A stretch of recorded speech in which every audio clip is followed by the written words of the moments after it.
Hello दोस्तों, आप कैसे हैं। आज हम आपको एब्डोमेन कैविटी के बारे में बताएंगे। एब्डोमेन कैविटी में कौन कौन से कंपोनेंट उपस्थित होते हैं। उसके बाद हम आपको एब्डोमेन कैविटी के बारे में बताएंगे। एब्डोमेन कैविटी में क्या क्या उपस्थित होता है, उसमें स्टोमक होता है। उसके बाद हम आपको स्टोमक के बारे में पूरी जानकारी यहाँ पर प्रोवाइड कराएंगे। इंट्रोडक्शन देखेंगे, उसके बाद एनाटोमी ऑफ स्टोमक मीन्स कैसा दिखता है उसको बताएंगे। फिर स्टोमक के पार्ट बताएंगे। उसके बाद लास्ट में आपको कितने स्टोमक में रीजन होते हैं मीन्स कितनी एरिया होती हैं उसके बारे में बताएंगे। हम देखते पहले स्टोमक कैविटी या फिर एब्डोमिनल कैविटी। एब्डोमिनल कैविटी मुख्यतः कहाँ पर उपस्थित होती है? यह थोरैकिक कैविटी और पेल्विक कैविटी के बीच में स्थित होती है। सबसे ऊपर साइड में एसोफेगस होता है। एसोफेगस यह आपका इसी के माध्यम से भोजन या फिर फूड पार्टिकल हमारे स्टोमक में पहुंचते हैं। यह मुख्यतया स्टोमक का सबसे ऊपरी पार्ट होता है जो कि पाइप लाइक होता है, स्ट्रक्चर होता है। उसके बाद देखते हैं हम एब्डोमेन कैविटी में हमारा लीवर उपस्थित होता है, स्टोमक उपस्थित होता है, गॉली ब्लैडर उपस्थित होता है, स्मॉल इंटेस्टाइन, लार्ज इंटेस्टाइन और जितने भी डिफरेंट टाइप कंपोनेंट आल उपस्थित होते हैं। इसमें आपका कोलन हो चुका, स्प्लीन हो चुका और जितने भी आपके कंपोनेंट उपस्थित होते हैं ये सब हमारी पेल्विक कैविटी में उपस्थित होते हैं।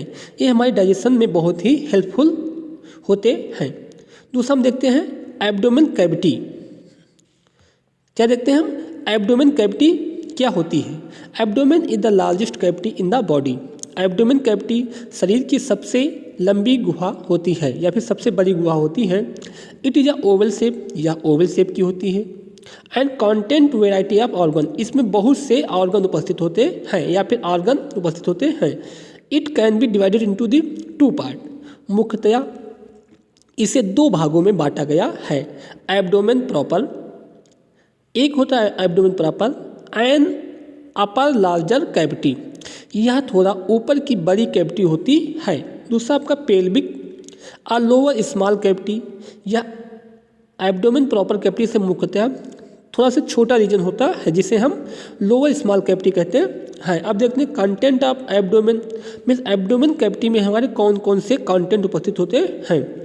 दी एब्डोमेन कंटेंट में क्या क्या होता है? स्टोमक हो सकता है, इंटेस्टाइन हो सकता है। इस इंटेस्टाइन में आपकी स्मॉल इंटेस्टाइन और लार्ज इंटेस्टाइन। उसके बाद आपका लीवर होता है, लीवर के बाद spleen, pancreas, kidney, adrenal gland, abdominal aorta और बहुत से कंपोनेंट उपस्थित होते हैं जो कि हमारे डाइजेशन में बहुत ही हेल्पफुल होते हैं।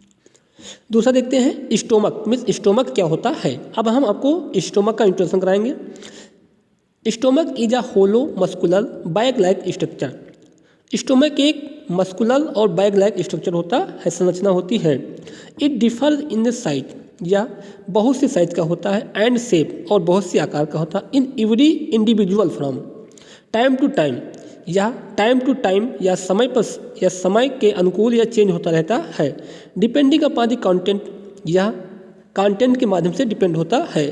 Present in the stomach body posture is another factor that the alter it is shape and size of the region given moment of the time, या समय समय पर इसका आकार और साइज चेंज होता रहता है अकॉर्डिंग टू नीड, कि हमें किस समय क्या चीज़ कितना चेंज करना है, ये सब इस पर डिपेंड होता है। Stomach between the life between the oesophagus and duodenum. Stomach मुख्यतया एसोफेगस और ड्यूडेनम के बीच में स्थित होता है। फिर digestion after mastication take place in the stomach. उसके देखते हैं एनाटोमी ऑफ स्टोमक मीन्स हमारा स्टोमक की क्या संरचना है। Stomach is a position on the left side of the abdomen cavity. जो हमारा स्टोमक होता है मुख्यतः left side means left side के एब्डोमेन कैविटी के ऊपरी सतह पर ऊपरी साइड में स्थित होता है। Between the oesophagus and small intestine, जो कि एसोफेगस या फिर फूड पाइप और स्मॉल इंटेस्टाइन के बीच में उपस्थित होता है। अब देखते हैं पार्ट ऑफ स्टोमक मीन्स कितने पार्ट स्टोमक में होते हैं। टू सरफेस, इसमें दो सतह होती हैं, एंड इंटीरियर एंड पोस्टीरियर, एक इंटीरियर सरफेस होती है और दूसरी पोस्टीरियर सरफेस होती है। टू बॉर्डर, इसमें दो बॉर्डर होते हैं, and upper border called the lesser curvature, जो हमारे अपर साइड का बॉर्डर होता है जिसे हम लेजर सर्वेक्चर कहते हैं।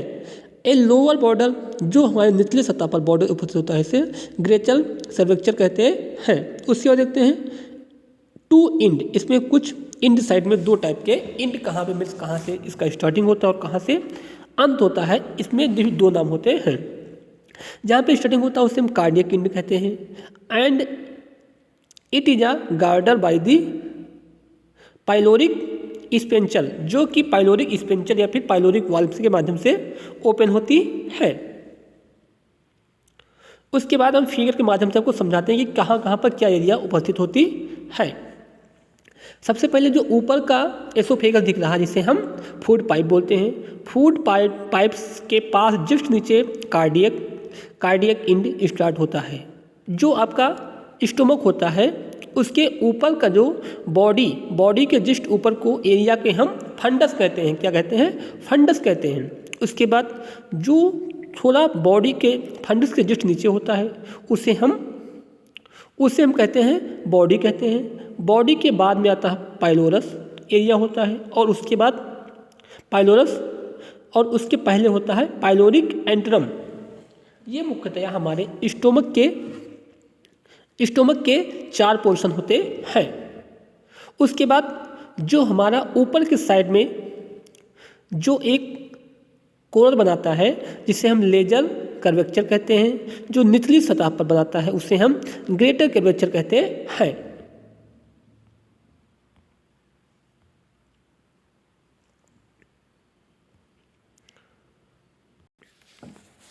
उसके बाद देखते हैं हम स्टोमक में कितने रीजन होते हैं, मीन्स कितने एरिया होते हैं।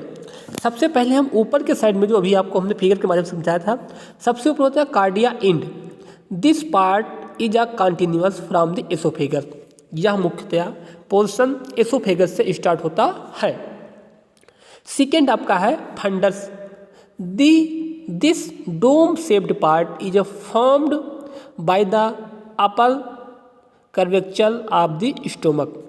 या गुबुद्दुक नुमा की संरचना होती है जो कि हमारी अपर पोर्शन पर स्थित होती है, अपर कर्वेचर के पास में स्थित होती है। उसके बाद देखते हैं हम बॉडी कार्पस, मीन्स बॉडी को ही कार्पस बोलते हैं। This is a central region of the stomach. यह मुख्यतया सेंट्रल मीन्स बीच का स्थान होता है, स्टोमक के बीच का स्थान होता है। उसके बाद फोर्थ आपका है pyloric antrum. This is the lower region of the stomach. यह निचला सतह होता है स्टोमक का, that continuous into the duodenum, जो कि यह ड्यूडेनम के पास से स्टार्ट होता है।